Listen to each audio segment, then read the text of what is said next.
Ah, England. This enchanting land is a tale woven with lush greenery, ancient abodes, and the pulsing heart of football culture. Are there any Spurs supporters in the audience today? Indeed, one might argue that nothing rivals the sheer beauty of a leisurely drive through the English countryside, with its picturesque landscapes and charming villages. I could sing praises of these sights endlessly, but let's shift focus for a moment. While England boasts a rich and celebrated historical tapestry, there's an equally compelling but often overlooked aspect: its supernatural and paranormal lore. From mysterious poltergeists that rattle the old timbers of historic homes, to the spirits that perplex even the most scholarly minds, these phenomena form the spine-tingling hauntings of England, inviting both intrigue and fear. Gather close, and let the flickering light of our campfire cast eerie shadows as we travel in tale to an ancient village steeped in mystery and ghostly whispers. Tonight, our story unfolds in Pluckley, reputed to be the most haunted village in Britain, nestled in the quaint heart of Kent, England. Pluckley, with its picturesque orchards, charming thatched cottages, and winding country lanes, might seem the very picture of tranquil English rural life. But beneath its serene surface, the village harbours a host of spectral residents, each bound to the earthly realm by their own tragic tales. As the wind rustles through the leaves, imagine walking down the village's quiet lanes as twilight deepens, where the spirits begin to stir. The first of these is the Screaming Man, a tormented soul who worked in the village brickworks.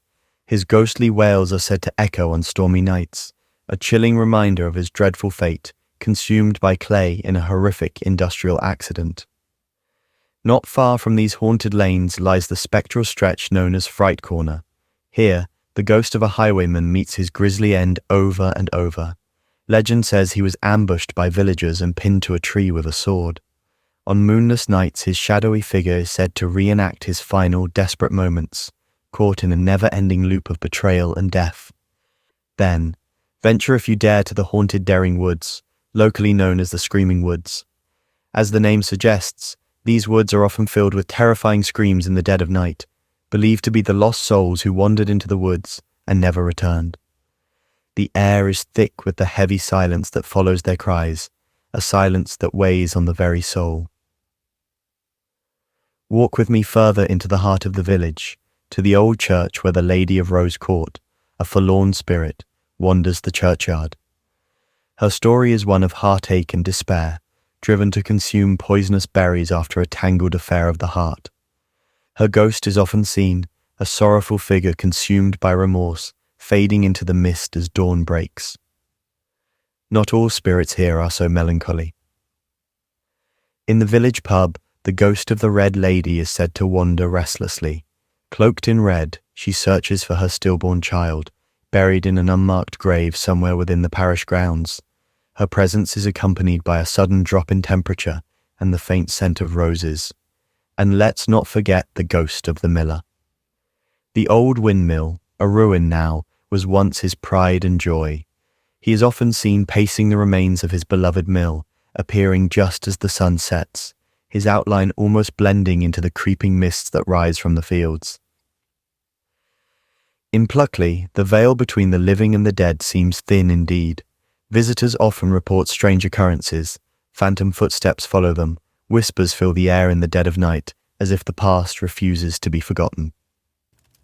So, as we sit here around this warm campfire, miles away from Pluckley, let us ponder the tales of this haunted village, a place where history lingers and spirits walk. And if ever you find yourself in Kent, perhaps you'll visit Pluckley, to see for yourself where the boundary between legend and reality blurs under the shadow of the ancient and the spectral. Now, my friends, as the firelight dances and shadows stretch across our circle, let us tell a tale steeped in history and hauntings, the Tower of London, a fortress with a past as dark as the night enveloping us.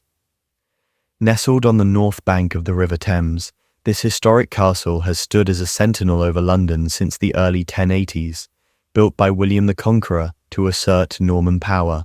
But it's not just the walls that are thick with history, it's the air itself, heavy with tales of betrayal, tragedy, and the echoes of those long departed. The tower's story is a tale woven with threads of royal drama, political intrigue, and sudden death.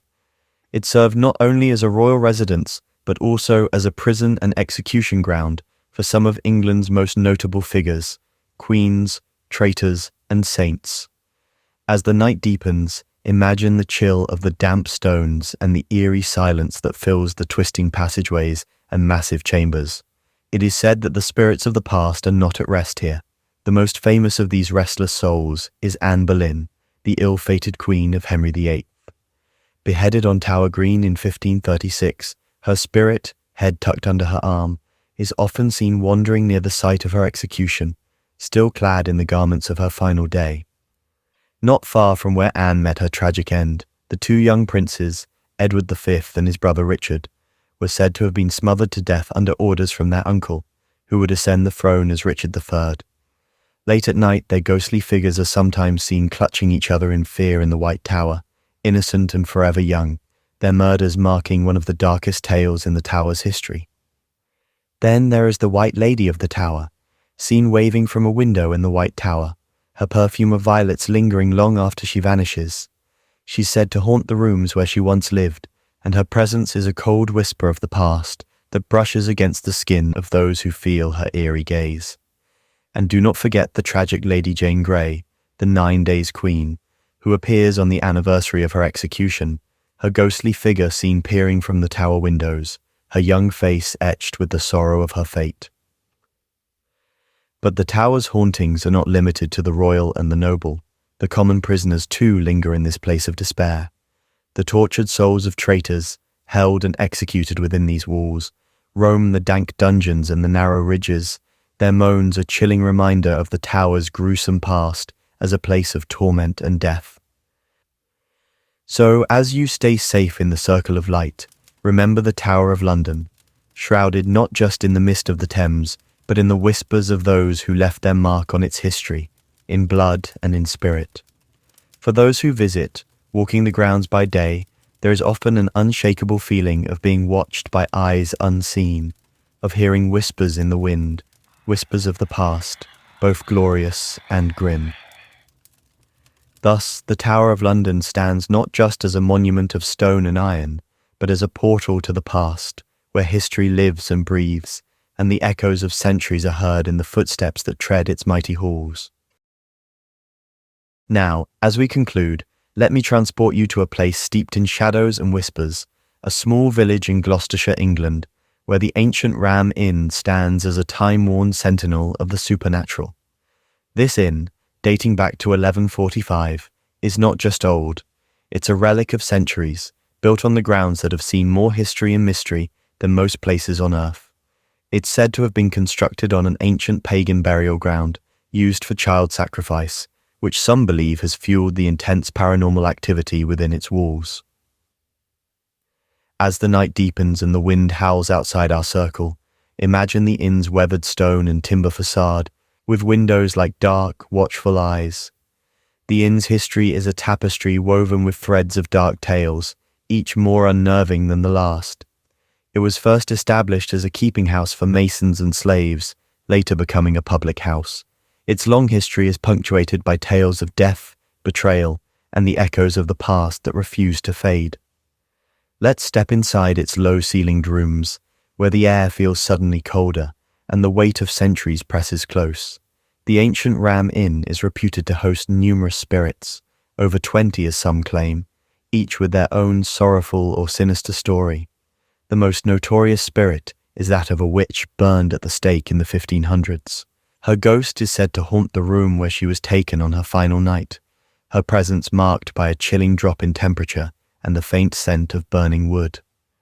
Then there's the story of the bishop's room, considered by many ghost hunters to be the heart of paranormal activity in the inn. Guests who've dared to spend the night speak of oppressive feelings, sudden dread, and the overwhelming urge to flee. The room is said to be haunted by more than just one spirit.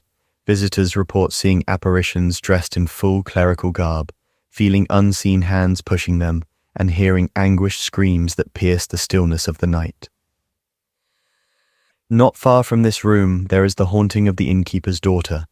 It's said she was hung from the ceiling beams of the attic, her spirit now trapped within the very timbers that bore witness to her tragic end. Those brave enough to venture into the attic have reported seeing a shadowy figure swinging gently from the rafters, accompanied by a soft, sorrowful weeping that echoes in the dead of night.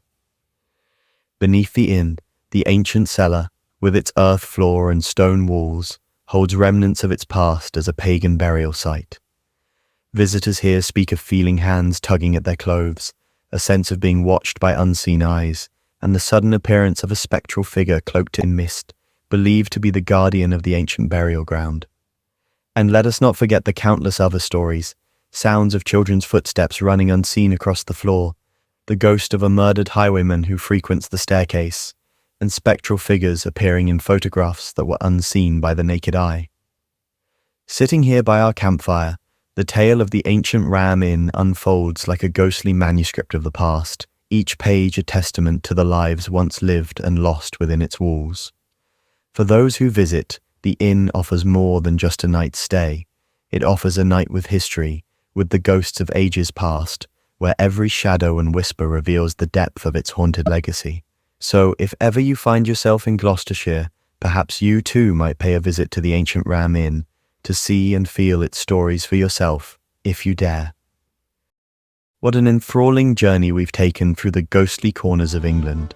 It's probably for the best that I don't reside there anymore. Imagine how many sleepless nights I might have, wondering about the spirits and specters.